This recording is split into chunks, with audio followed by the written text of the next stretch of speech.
Welcome to the Autosportradio.com 2020 show. I'm your host, Don Kay, and we are still, as you can see in the background, at the Grant King Race Shops here in Speedway at 8155 Crawfordsville Road. They're still closed down and may remain closed for a while, but if you ever get a chance when it opens, you got to come up here. This is a working museum. Today's show is presented by Honda HPD, the Indianapolis Motor Speedway, the NTT IndyCar Series, SVRA, and McGilvery's Pub and Eatery in Speedway, Indiana. If you haven't been back to McGilvery's, you got to go there. It's fabulous. It's all been redesigned. There's no smoking, so it smells good. If you get a chance, stop by. Do you ever have dental problems? I know everybody says, God, I can't wait to see the dentist. Well, I'll give you an office and a dental group that can help you, and you will like to go, actually. It's the Indy Dental Group. Indy 500 veteran Dr. Jack Miller and his wife, Dr. Liz Lewis, have a phenomenal practice, one of the highest rated in the state. Call and make an appointment. Trust me, you'll be glad you did. The number is 317-846-6125. And if you're like me and have a lot of computer problems, we have a new computer guy. It's A+ Affordable Computer Doctor. He's a doctor because he makes house calls. Steve Freeze is the man. Give him a call. Tell him your problem. If necessary, you stop by. Number is 317-328-0766. Have you ever wondered what it would be like to drive your favorite car on your favorite track? From dirt track midgets at the Chili Bowl to Formula One at Nürburgring, Indy Simulation can put you in the driver's seat of their Sim Experience full motion race simulator. Take your choice of over 160 cars and tracks in iRacing, the same simulation professional drivers use to race their real world rivals. Learn more tracks and stay sharp between races. Visit IndySim.com to book today for your free demonstration ride. And the museum, IMS Museum, is open, and they clear you to get in. It's really well done. You come in, you got to be masked, but they check you when you get in the door. And you want to stop by. The Andy Granatelli exhibit is there. It's phenomenal. So if you get a chance, stop by. If you want to take a ride in the IndyCar and see what it's like, take a ride in the two-seater. Just go to IndyRacingExperience.com, find a date that can work for you, and they're running. And in the promo box, put DK1, you get a 50% discount. Or you can call Sean. The number is 317-243-7171. Is it time for more insurance for your home, or to renew your insurance for your home, your car, or your commercial property? Do what a lot of us have done and call Mike Pardee at VP Insurance. They give you a better quote, a better product for less money. Number is 317-248-0070. And if you are a vintage car buff or a Trans Am fan, they're both back and in action, and the SVRA has it. You need to subscribe to their Speed Tour magazine. It's a first-class publication, beautiful pictures, great stories. Just go to svra.com and subscribe to Speed Tour magazine. And while you're there, check out their schedule, see where they're running and when. And if they're in the area you can get to, I guarantee you'll have a great time. If you're interested in a vintage car, or you have one and need it restored, the Grant King Shop's a place to be. Give them a call, tell them what you need or what you're looking for. They got some cars here for sale. Number is 317-820-3595.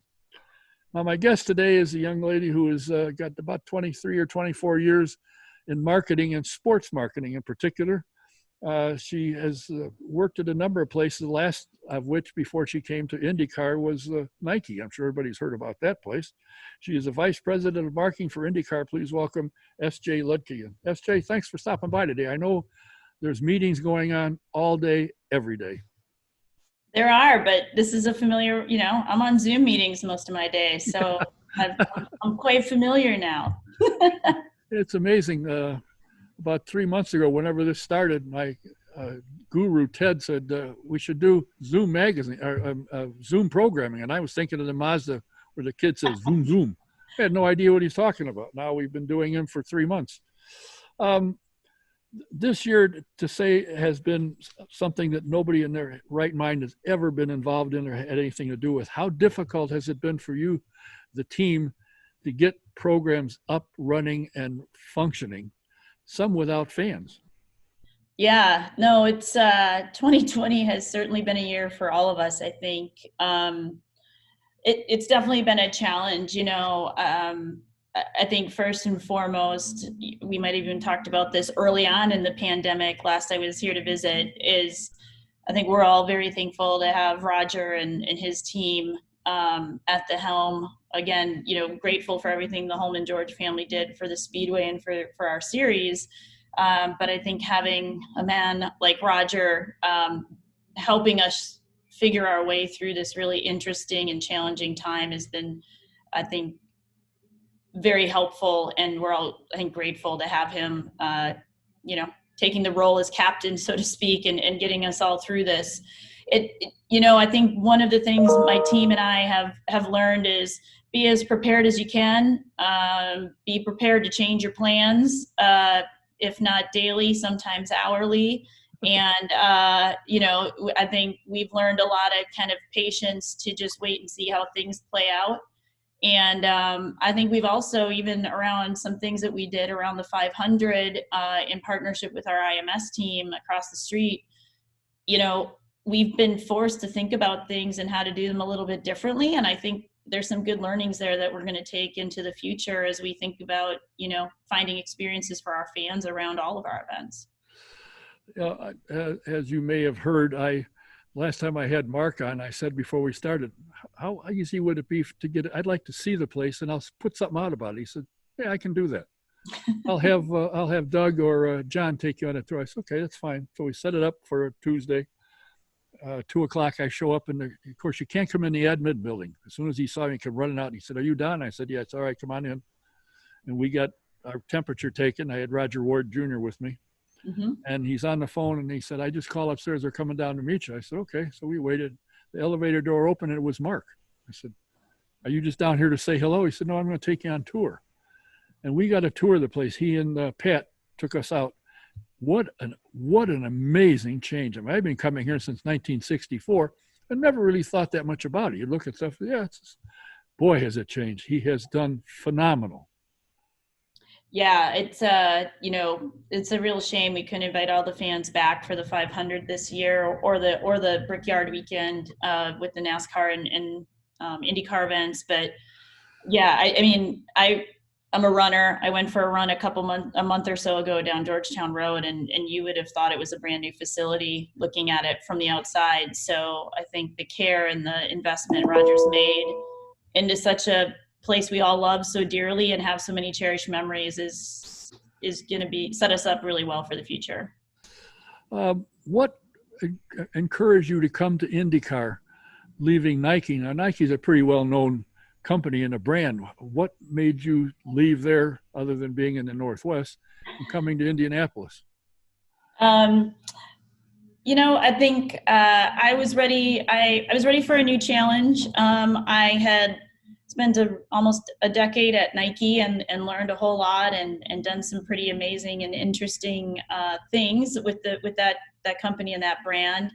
I wanted to try my hand at something else, and a place where I thought that I could have impact and be helpful with the experiences I have now. IndyCar is my home. I started here way back out of college, and I think the right pieces are in place. We've got a great set of drivers who have great personalities that I think we need to unleash and tap into. We've got, I think, although I know in some of the forums right now it's questionable, but I do think we're set up to have some of the most competitive racing in motorsports. And I think, week in and week out, for the most part, you see that. And at that point, I didn't even know Roger was going to be in the mix, but now you throw the Penske fuel onto that fire, and I think there's a bright future ahead for IndyCar, and I just want to help be a part of kind of, bringing it back to its former glory, so to speak. When I was a kid living in Elkhart Lake, Wisconsin, and saw all the racers come into town, and the popularity that the sport had in the early 90s, I think we can get back there. The thing that impressed me was our last conversation. You said when Roger's in town, there's a staff meeting almost weekly, and everybody comes in that's the head of a department, and he will be talking about painting something, and the accessory department, he'll ask, what do you think? He wants input from everybody. Yeah, he does. I think, to be honest, I think a little bit of that, we had to hunker down and work our way through the crisis of the pandemic and what iteration of the 500 plan we were going to be on. But I think, now that we've gotten through that, he does want input from as many folks as he can get. I think, he's willing to hear a different point of view. He may not always take it and use it, but he's willing to hear it, which I think is really interesting. But he's a sharp guy, I mean, obviously he's a very successful businessman and has made some really smart decisions in his past career to get where he is today. And I think hopefully some of that will also rub off on us. Has the fact that there aren't fans in the stands, has that hurt any of the sponsorships either for teams or for the series or television? Well, I think it's a big piece of it, right?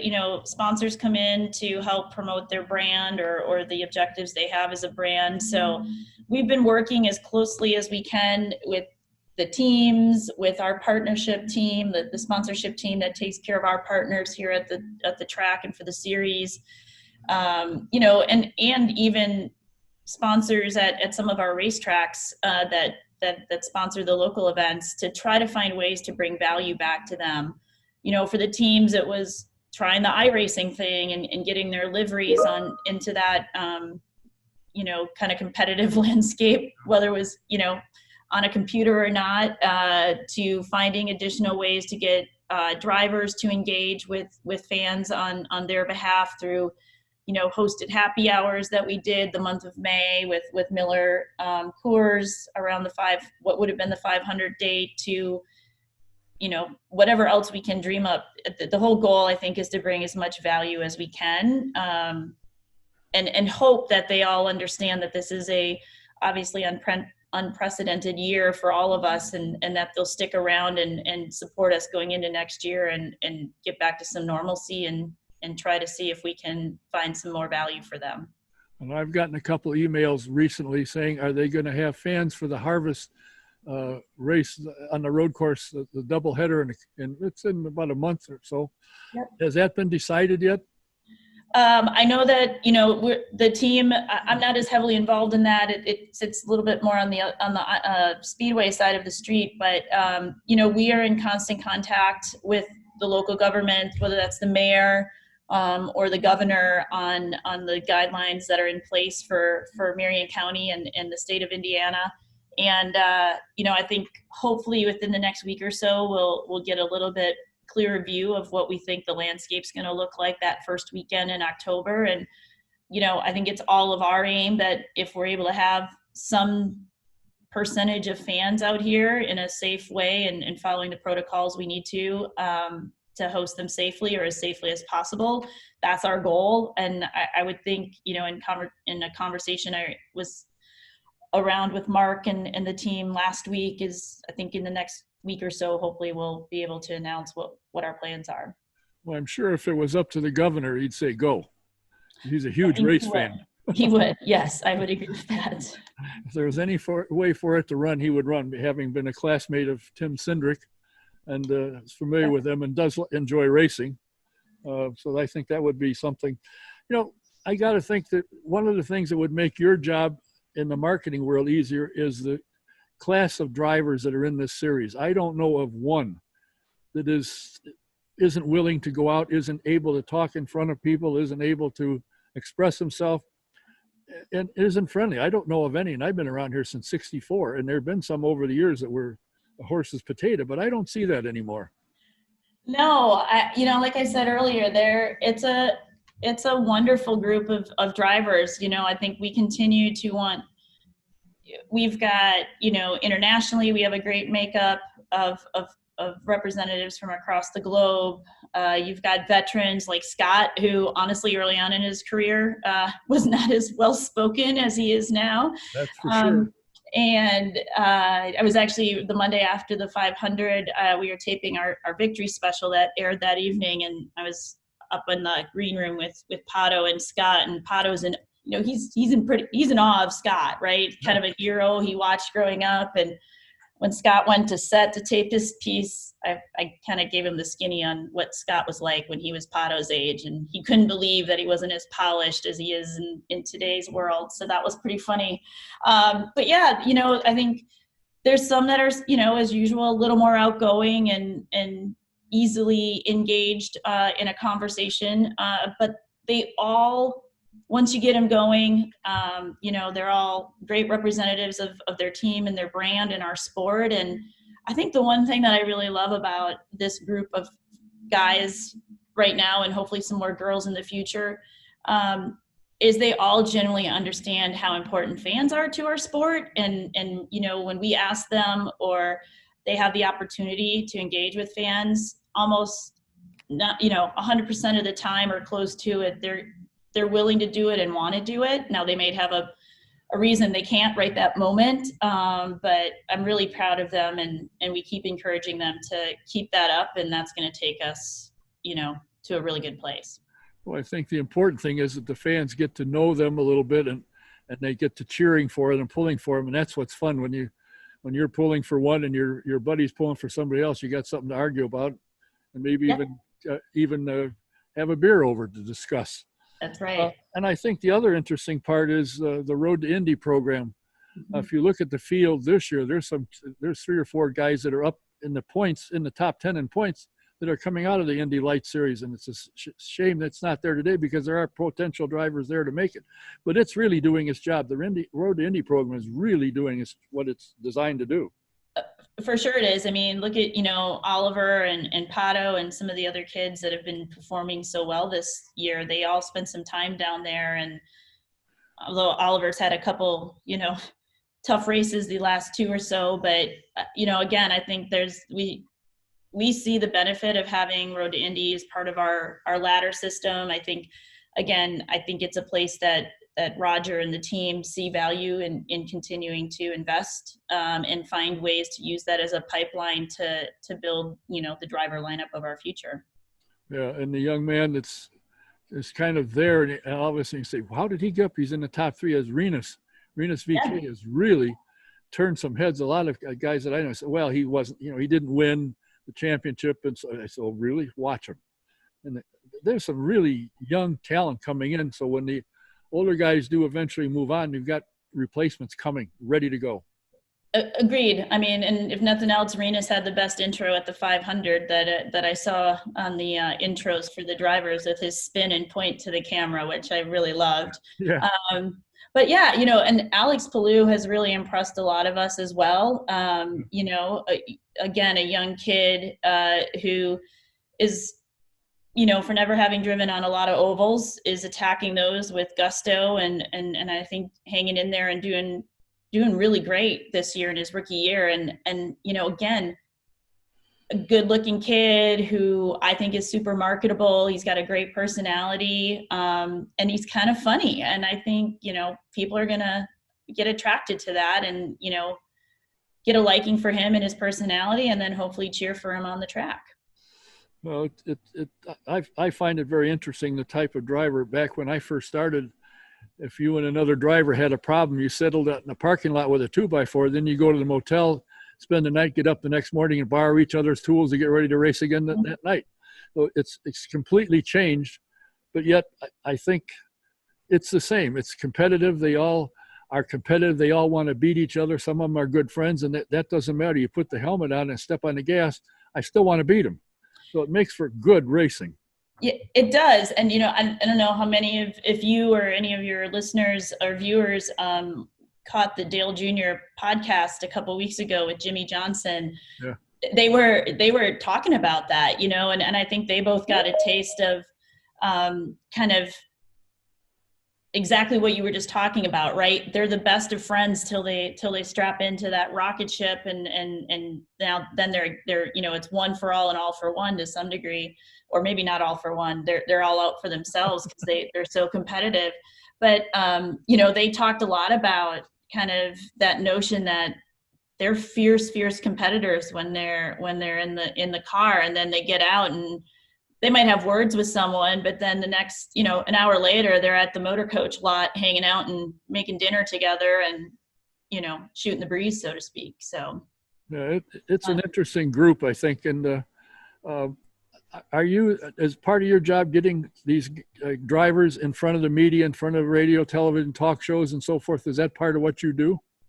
Yeah, a lot of that kind of sits on the communications or PR side of our marketing communications team. But I work really closely with Kate Davis, who's been, really holding down the fort on that side of things through 2020. And then we work really closely with the Speedway PR team on getting those appearances and bookings on different media outlets. So it's, the nice part is now we all work together, and if I've got a contact at a station or a location, I give them a call and hopefully get our guys on, and vice versa. So it's a group effort for sure. Well, what I found interesting when I used to travel to every race is when I'd get back to the motel, I'd turn on the local news and listen to sports news, and inevitably one or two of the stations, the sportscaster will have taken a ride in a two-seater. Boy, Yeah. what a difference that makes. They get the feel of what it's like, and it really, I think, improves the telecast and the broadcast, and I think it gets people to come out to see that. Yeah, the hardest thing that we have to do is help people understand how difficult it is. That in return tells you how amazing in terms of skills and athleticism these drivers are to do what they do in a machine like that. So yeah, I think the more people we can give that experience to, and then can be a amplifier of that message and share that experience, that's one way to help build our awareness and get more fans on board for sure. I know you mentioned hopefully getting some more female drivers. There's been a couple really good ones that have been around. Simona Di Silvestro, who is still driving, and she's in sports cars. Love to see her back. And Bria from down in Brazil, she was phenomenal. Great gal. And she's married now. I think she has a baby, if I'm not mistaken. Oh, So wow. her driving could be on hold for the moment. Of course, Pippa Mann is always here, and she's a teacher at the Lucas Oil Racing School out of Florida. She's a driver instructor. Yep. So there are some females that are capable if they just, get the doors open or put the program together necessary to get them back. I think it'd be kind of interesting. Yeah, I think as we continue to build on, our plans around focusing on diversifying our sport in general, and part of that is a sharp lens on our driver lineup. But our intent is to just keep building on that. And unfortunately this year it didn't work out for us to have a female representative in the field for the 500. Again, I'm going to toss that up to 2020 just being a wacko year for all of us. And I think hopefully we see some ladies back in the seat for the greatest spectacle in racing in 2021, and I'd love to see them competing on a regular basis, as some of those ladies have done in the past. Yeah, well, Sarah Fisher is one of the first ones was the first one to qualify on a pole, the first one on a podium. I worked for Rala Volstead when Janet Guthrie was the first female to qualify. That was a fun trip when she was there for a couple of years. Wow. Yeah. So she was a pioneer, right? She put up with a lot of stuff to compete like that. And she showed them all she could do it. That's right. And now, of course, you have a new vice president just joined after 2 decades at Channel 6 here in Indianapolis. Dave First has now joined as vice president of communications. Now, there's a guy, it always amazed me that his sports program covered everything, but his true love, I think, in his heart has always been racing, and now he's involved in it. I just talked to him, thanks to you, actually. Oh, good. And I'm going to talk to him. Calling. I'm going to try and get him. He said he'd do it in the next week or two, get him on, talk about what he's bringing to the table, which is phenomenal. So I think, overall, you've got a good team in place. I think one of the things in my mind that Mark is good at is putting the right people in the right job, and he's done that. I think Jay is doing a great job as the head of the president of IndyCar, and I'm going to talk to him the first of next week. So, the team is in place, and I think Roger recognizes who can do what and utilizes you for what you're good at. And unfortunately, nobody can get in the seats that they would love to be in, but he hasn't stopped. He hasn't slowed down. You keep working to make sure we get as many races as possible. So I think, although this year will go down in history as a yuck, but nonetheless, it's performing, it's happening, and we move forward. Yeah. I think that's, the spirit of 2020 is find a way forward and make it happen at whatever extent you can. Right. So, we've got some races under our belt. And I know Jay and the team, wish they could have had more time to test things and tweak the aero screen and how that's, contributing to the great racing we know we're known for. And so I think, again, we're just so glad to have been able to come back and get cars on track and, where we could have some fans in the stands and on the mounds watching. And while we couldn't do that everywhere, I think all of us at IndyCar are just, grateful and happy that we've been able to accomplish what we have been, given the challenges ahead or that we faced. And, it's onwards and forwards, and we'll get through this year and build for a great 2021. Well, we're doing this on Thursday, and supposedly next week they're trying to put Mid-Ohio together. It'll be interesting to see if that can come to fruition and run a doubleheader there. So the thing that's impressed me the most, and everybody that's part of his team has said, Rogers never said, "Oh, poo." He said, "It's an opportunity, let's go." And he hasn't stopped improvements. Nothing has stopped. He's going forward with everything. So when people get in here next year, they're going to go, "Holy Toledo." Yeah. But there's still things coming that are going to be quite astounding, I'm told. That is correct. And I think you probably know more than I do on that one. I don't know about that, but I asked a couple of questions. They said, "Yeah, it's on the books. It's coming, and I can't tell you it's a secret." So there you go. All I know. Well, I appreciate your time. I know you're busy, and I appreciate you taking the time, and I commend you for you and your team and what everybody is doing to make the best of what is in front of them and charge ahead and do the best you can and give the fans something to watch, which they're doing. And I hope more of them will start watching, because they need to see this is the greatest racing in the world, I think, bar none. Well, I think so too, and I appreciate your support and look forward to visiting you next time. I will call you. You can be sure. Thanks for stopping by. I appreciate it. Thanks, Don. My guest has been S.J. Luedtke. She is the Vice President of Marketing for IndyCar. We will be back again. As I said, upcoming, I have a chat with the President of IndyCar, Jay Fry. So stick around. We'll be back. We'll let you know what we're doing and when. Until the next time, say thanks to S.J. for being a guest. This is Don K. See you next time. Bye.